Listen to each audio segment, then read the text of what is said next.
हम तो प्रत्यक्ष भी दिखाएंगे, अपनी जितनी संस्थाएं हैं उनमें भी दिखाएंगे। सीएम साहब, इतिहास की अगर बात करें तो जैसे पुरानी जो आज़ादी के अमृत महोत्सव पर ये स्क्रीनिंग हुई है, लेकिन आप मानते हैं कि इतिहास के तथ्यात्मक जो चीज़ें हैं उनको बहुत ज़्यादा सही तरीके से कहीं पेश नहीं किया जाता इसका है, और हरियाणा के सब्जेक्ट में भी कहीं पहली से आठवीं तक कई बदलाव किए गए इस सब्जेक्ट में इतिहास के, तो आप मानते हैं कि इतिहास के साथ छेड़छाड़ हुई है? देखिए, देश इतने वर्षों तक गुलाम रहा, और जब गुलामी किसी देश की होती है तो जो उस समय शासन करने वाला तो उनका एक मकसद होता है कि इस देश के स्वाभिमान को कैसे ख़त्म किया जाए, कैसे इनकी जो स्व की भूति है उसको समाप्त किया जाए।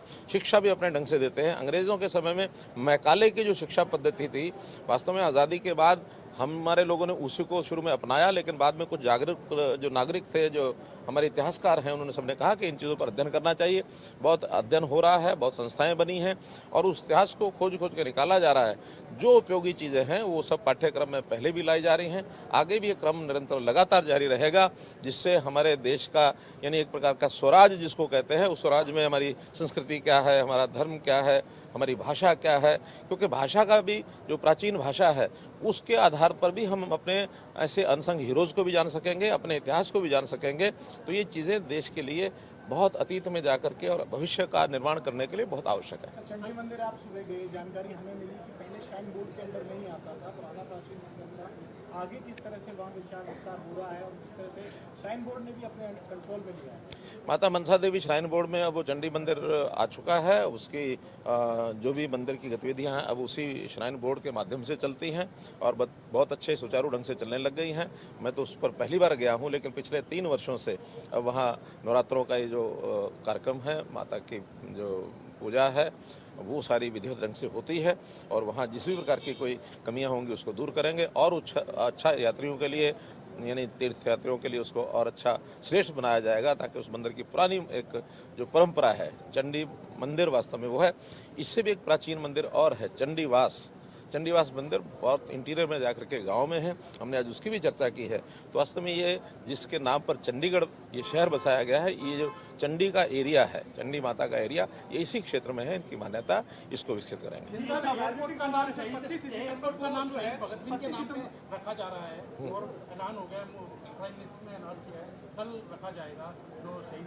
मैं प्रधानमंत्री जी का धन्यवाद करता हूं कि यहाँ का जो एयरपोर्ट है उसका नाम शहीद भगत सिंह जी के नाम पर रखने का फैसला हो गया है, जिसकी आप मन की बात में जिसकी उन्होंने घोषणा भी की है। विधिवत अब कल उनका जयंती का दिन है शहीद भगत सिंह जी का, तो इस दिन विधिवत उसका नाम शहीद भगत सिंह हो जाएगा। मैं इस अवसर पर प्रधानमंत्री जी का हरियाणा की जनता की ओर से बहुत बहुत आभार और धन्यवाद करता हूँ। 25 सितंबर को हरियाणा में कई नेता पहुंचे, ये कहा गया कि मुख्य विपक्षी गठबंधन की जरूरत है।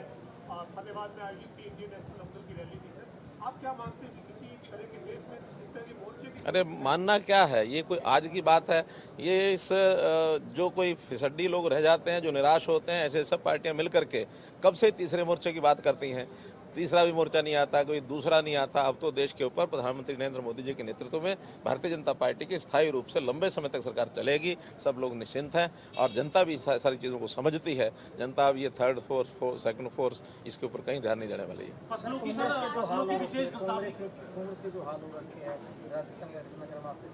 कांग्रेस की स्थिति पर क्या कहेंगे? आपको लगता है कि आला कमान की कंट्रोल में? कांग्रेस के हाल पर ना हंसना आता है ना रोना आता है। कांग्रेस कहीं बची नहीं है। जो कुछ थोड़ी बहुत एक आध दो प्रांतों में बची है, तो राजस्थान में उनका हाल देख रहे हैं आप। यही हाल एक आध प्रांत और जा बचा वही होने वाला है। केंद्र में उनके यहाँ कोई उनकी स्थिति बन नहीं रही है कि भी किसको अपना अगुआ बनाए, किसको प्रधान बनाए। जिसको बनाना चाहते हैं वो भाग जाते हैं, दूसरे कोई आते नहीं है, आते हैं तो उनको शर्तें लगा दी जाती हैं। इसलिए मैं तो बल्कि ये कहना चाहूँगा कि देश में विपक्षी पार्टी के नाते कांग्रेस की अभी तक भूमिका रही है।